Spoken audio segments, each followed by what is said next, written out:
With PlayStation 5's November 12th release date looming on the horizon, it would seem as though Sony and PlayStation are finally starting to host preview events for news outlets, and they're starting with Japan. So you've got articles like this from 4Gamer, we've got some videos from Famitsu, and we're going to take a look at all of that in this video. Now, let's start with 4Gamer, who not only released an article sharing their impressions, but they also posted a number of screenshots with pretty good lighting, and that gives us our best look at the PlayStation 5 hardware yet. So let me bring up all 23 images that 4Gamer published with their article, starting with a look at both the controller and the PlayStation 5 proper. And as we scroll through these, you'll see that we can get a better look at the different angles of the PlayStation 5. Here's what it looks like on the top view. You can see right here the side section here is pretty shiny, so I imagine that if you touch it too much, you might get a lot of fingerprint smudges on there. But the exterior is sort of this white plastic shell that won't attract much in the way of fingerprints. This is another angle right here. It looks pretty good from here, honestly. This is a closer look at the front. We can actually zoom in here and take a look at the USB-A and USB-C ports. And then if we scroll down here, we'll find the power button and the eject button respectively. And if you look at the digital version of the PS5, you'll see that this hump right here is missing and this button is nowhere to be found because obviously it doesn't have a disk drive, so that makes sense. Moving here, we can see a screenshot showing the PlayStation 5 laid out horizontally using the stand at the bottom here. This is also a look at the horizontal layout of the PS5, but from a lower vantage point and at a different angle that allows us to see the stand here. And you can see kind of the curvature that extends towards this opening that is going to give PS5 that airflow necessary to keep it cooled and hopefully quiet. This is the top of the PS5 when laid out vertically. This is another angle of that shot. Now this shot shows the PlayStation 5 in front of a TV turned on, and you can see the blue LED right here shining, and that looks pretty neat, to be honest. And then in this next shot, you can see the LED is a little dimmer. You can kind of cycle back and forth, and this shows that the LED light will kind of hum a little bit. And then from there, we have a closer look at the controller itself, our best look at a real-life photo of a PS5 controller yet. You can really see the textures on the analog stick here. You can really get a closer look at all of the minute details. This is the bottom of the PS5.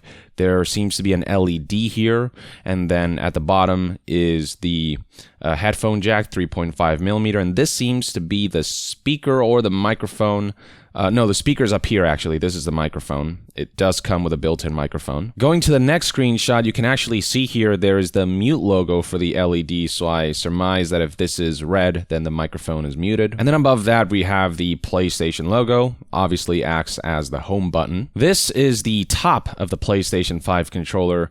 You can see what the triggers look like. Overall, very similar to the DualShock 4, except, of course, the PS5 DualSense will come with adaptive triggers, and it's going to come with that haptic feedback. You can also see how the LED of the PS5 wraps around the controller and kind of lights up this section of each side. This is a close-up of the analog sticks on the PS5, and you can really see the textures here, which are much more prominent than even the DualShock 4, which does have some texture on the outer rim of the analog sticks, but this is even more prominent. That will probably enhance the grippiness of the analog sticks. And right here we have the back of the PS5 controller. Not much really going on here, pretty simple. Now here's something we didn't know about before. See these LEDs down here? This is actually an indicator for which player you are. So because 4 of these are lit up, you're player 4. And right here, you can see that only one of the lights are lit up. That means you're player 1. This next controller, judging by the 2 lights that are lit up down here, is for player 2. And you can also see a different color for the light. This is red. This is green right here, still player 2.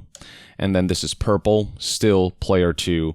Here we have a closer look at the trigger and shoulder buttons. You can see kind of the texture up here, which is pretty reminiscent of how the DualShock 4's trigger and shoulder buttons are textured. And that's it for screenshots. These are all of the images that 4Gamer published in their article. Now, let's go back to the article itself. In terms of important details, those were highlighted by Twitter user Nibel, who's kind of been paying attention to the Japanese coverage of PlayStation 5. And among the things that were highlighted by 4Gamer include the fact that the consoles are preview units. Only the disk drive PS5 was available. The PS5 could be hardly heard during gameplay, very quiet apparently. DualSense's light bar isn't distracting and feels better than DualShock 4. It certainly does look much more subtle. Now, PS5 being quiet and it being hardly heard, that pleases me greatly. That's probably a large contributor to the size of the PS5 hardware, which may very well be the biggest console we have seen in recent memory. But if that size ultimately helps the hardware run cool and stay quiet, then I'm all for that, because the PlayStation 4 Pro, when it's running on all cylinders, it sounds like a jet engine. It's very distracting for those especially who maybe are using speakers rather than headphones. So to learn that PS5 is a quiet unit, that they've got the cooling down, that pleases me a lot. And in fact, this is reiterated by news outlet Dengeki, who said something similar with the following statement as translated by Nibel. What was shocking to me this time was how quiet the fan was. There must have been many people who were curious about this. It was so quiet. Now, while these outlets got to play some games for PlayStation 5, interestingly enough, they couldn't take a look at the PS5 OS or use the Create button. So it looks like we'll have to wait a while longer before we get an official look at the OS, which no doubt many people are curious about. Moving on, Nibel also linked to a couple of YouTube videos that show off the DualSense up close, some direct footage of Godfall and Astro Playroom, and some shots of the PS5 as well as the solid-state drive in action. We're going to take a look at these three, the direct feed footage of Godfall and Astro Playroom. That's for another time. So let's start with the close-up of the PS5 controller, and you can see right here the controller from a number of angles in action, in motion, for those who are curious about that. So that's one angle, and then scrolling through here, here's what the top of the DualSense looks like. You can also hear some sound effects from direct feed capture or from off-screen footage. And then finally, we get one last look here. The guy just kind of using the touchpad, which makes a return for the DualSense. And then next up, we have a look at the PS5 proper. So on top of showing more footage of the controller itself being handled, as you can see right here in motion, you can also take a look at the PlayStation 5.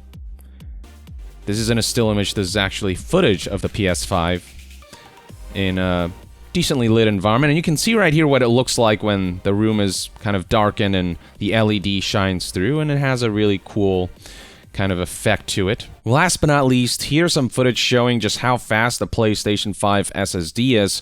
So, for example, with Astro Playroom, when the player dies or falls off a platform, instead of, showing a game over screen and then reloading the game, what happens here is much more immediate. So you can see right here the player dies, and then the transition to going back to the last checkpoint is very, very quick. So same thing right here, the player dies, and they're right back into the last checkpoint. And this is kind of repeated over and over and over again. Same thing happens with Godfall, where like if the player dies or if they're reloading from a last checkpoint, the transition is very, very quick. So right here, for example, the player, I believe, kind of gets wrecked. This is basically game over, and then just like that, you're right back into the action. Very, very quick. So as far as official stuff goes, that's everything you need to know. Now onto the leaks.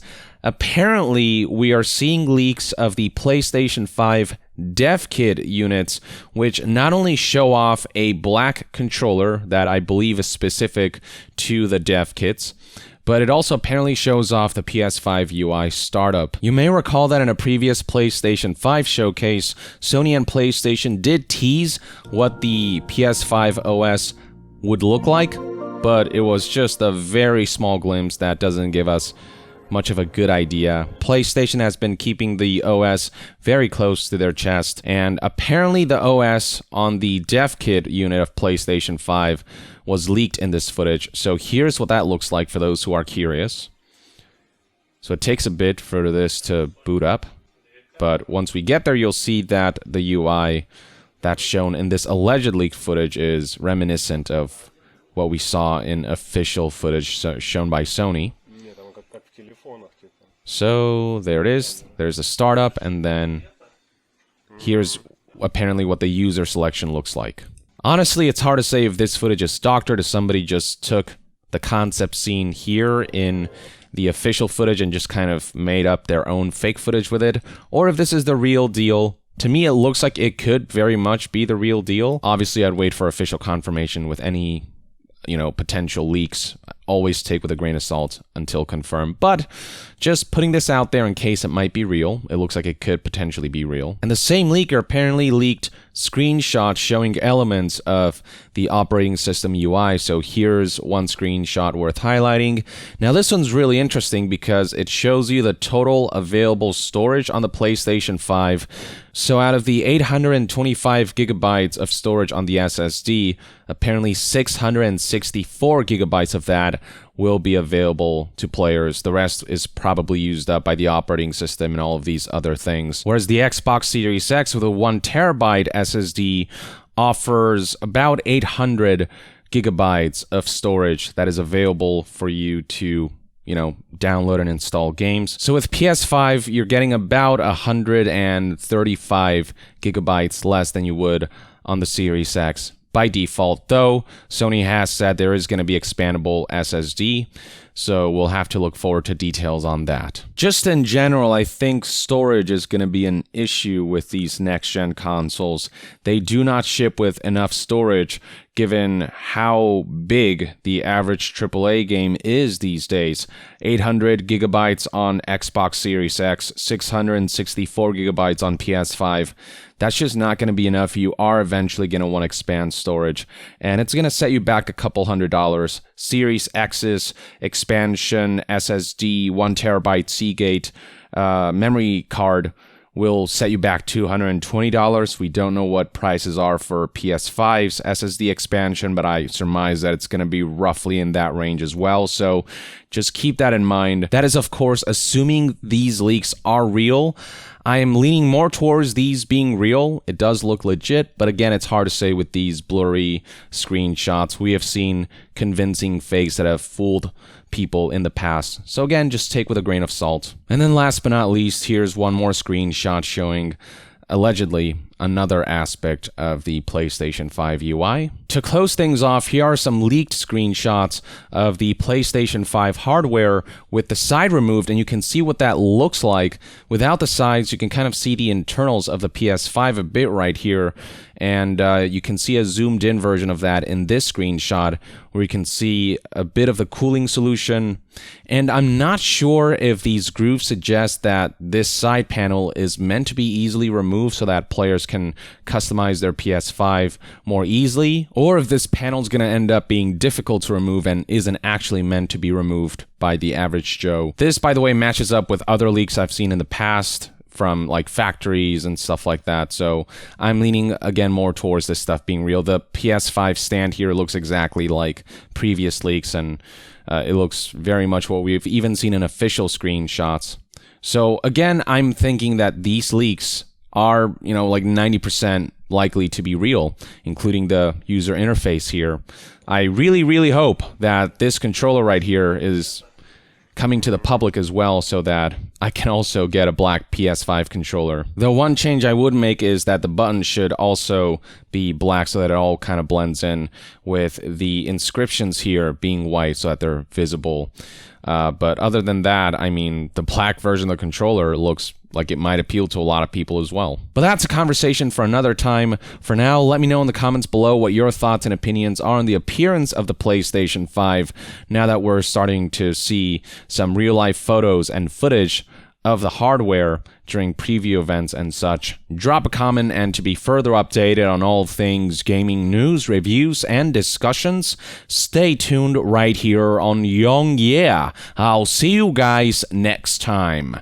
Young out.